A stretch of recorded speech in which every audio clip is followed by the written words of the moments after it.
Hello, good morning all. Dr. Yang here. So today's topic will be orthopedic appliances part 2, and then in this topic we will cover on face mask and chin cup. These are the three main orthopedic appliances that I will be covering in my lecture. The first one is headgear, the second one is reverse pull headgear and also known as face mask, and the third one is chin cup. For the learning outcome, at the end of the lecture, you should be able to summarize the types, indication and contraindication of headgear, reverse pull headgear and chin cup. And also you should be able to explain the principles and clinical manipulation of headgear, reverse pull headgear and chin cup. Okay, part 2 will be face mask and chin cup. So, what is face mask? Face mask is also known as reverse pull headgear. Actually, both are the same. Growth modification for class 3 problem is the reverse of class 2. Treatment involves restriction of mandibular growth along with downward and forward maxillary growth. So mainly headgear is for the treatment of class 2, and face mask or reverse pull headgear is the treatment for class 3 skeletal problem. So headgear implies a distal force to the maxilla, and the resultant compression of the maxillary sutures can inhibit forward maxillary growth. Likewise, pulling the maxilla forward and separating the suture should stimulate the forward growth of the maxilla, hence promote the correction of the class 3 problems. Headgear which cause a forward pull of the maxilla are therefore called reverse pull headgear. Face mask, popularized by Delaire in 1970s, is one of the most common reverse pull headgear in use today. A face mask works on the principle of pulling the maxillary sutures forward with the help of anchorage from the chin or forehead, or usually both. A forward maxillary pull is applied with the help of heavy elastic that are attached to hook on the rigid framework. What are the indications for reverse pull headgear? Mild to moderate class 3 skeletal malocclusion due to maxillary retrusion. Reverse pull headgear works best in young growing children around 8 years old. Ideal patient for face mask should have normal or retrusive but not protrusive maxillary teeth, as face masks cause forward movement of the maxillary teeth related to the maxilla. So if the upper front teeth is upright or slightly retrusive, that's the best case for face mask. Correction of post-surgical relapse after osteotomies and selective rearrangement of palatal shaft in cleft patient. This photo shows parts of a face mask. First is a forehead cap, then the metal framework and the chin cup or a chin pad. These are the heavy elastic that connects the face mask to the teeth. The reverse pull headgear is made of a rigid extraoral framework connecting two pads that contact the soft tissue in the forehead and chin region. The pads are usually adjustable through the use of screw. Two sides of anchorage have the advantage that anchorage is spread over a large area, thus reducing the amount of force exerted. The elastic are attached to an adjustable anterior wire with hooks which are connected to the framework. The maxillary appliance should have hooks in the canine primary molar region above the occlusal level for attachment of elastics. This places the force vector closer to the center of resistance of the maxilla and helps in pure forward translation. To reduce the amount of dental movement, it is better to spleen the maxillary dentition. To achieve this, an acrylic spleen is usually cemented onto the maxillary teeth. Biomechanical consideration.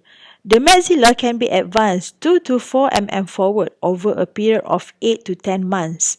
The appliance is preferably used for no more than 8 months, as there is a risk of gingival inflammation and desification of the teeth that are covered by the spleen.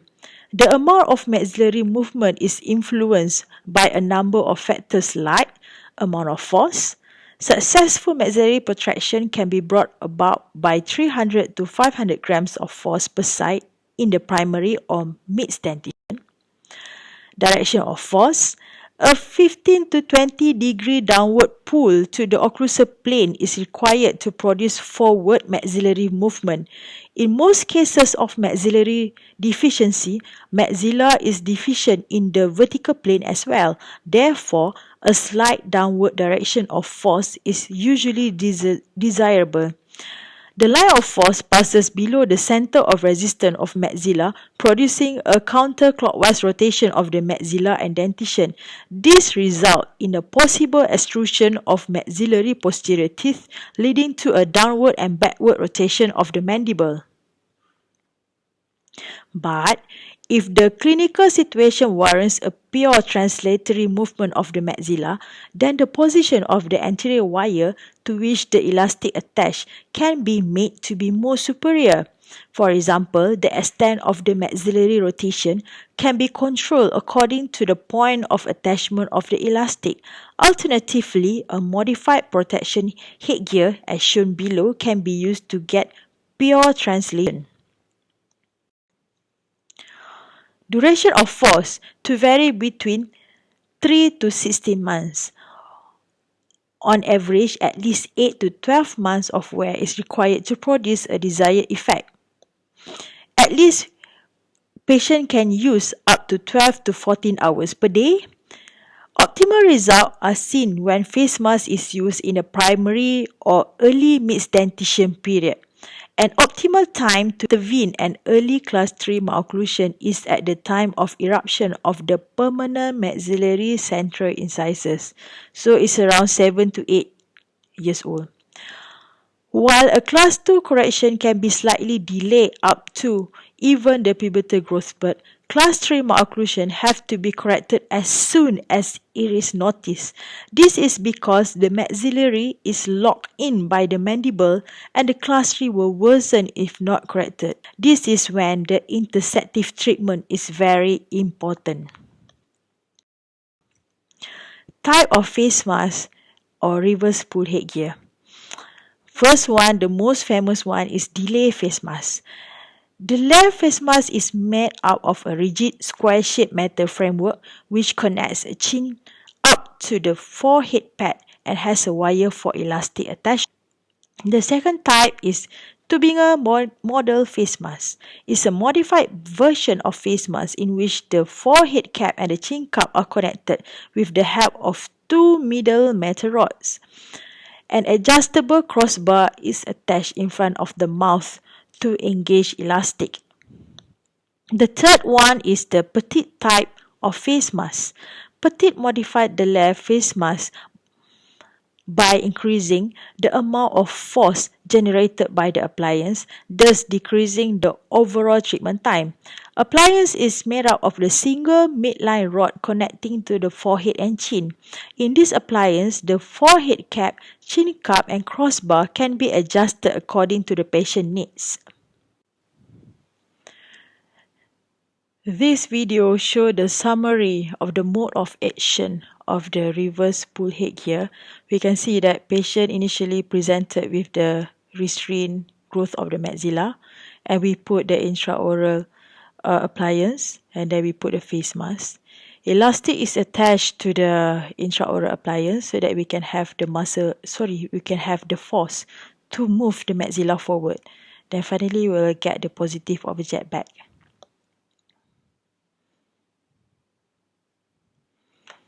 Chin cup.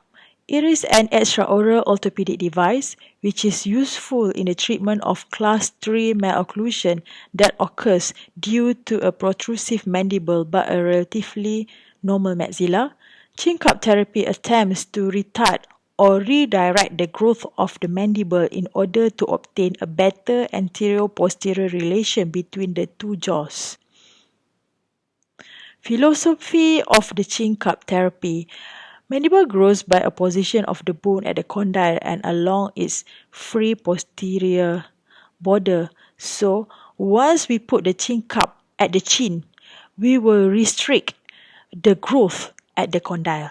So that is the philosophy of the chin cup therapy. Basic chin cup appliance design. The chin cup is an extraoral appliance that utilizes a head cap which is firmly fitted and seated at the posterior-superior aspect of the cranium as anchorage and has attachment for the placement and activation of the chin cup. It consists of the flooring, the force module, which is the elastic or metal spring that provide the desired tension level on the chin cup, and the chin cup, custom made or preformed, hard or soft. A chin cup can be custom made from plastic using a chin impression. A commercial metal or plastic cup can be used if it fits well enough. So this picture show the components of chin cup. We have the anchorage for the head cap, the force module, and the chin cup. The line of direction of force. There are two ways to use the chin cup. First, the line of force acting directly through the condyle, or the line of force acting below the condyle. Line of force acting directly through the condyle with the intent of impeding mandibular growth in the same way that extraoral force against the maxilla impedes its growth. So the principle is the same.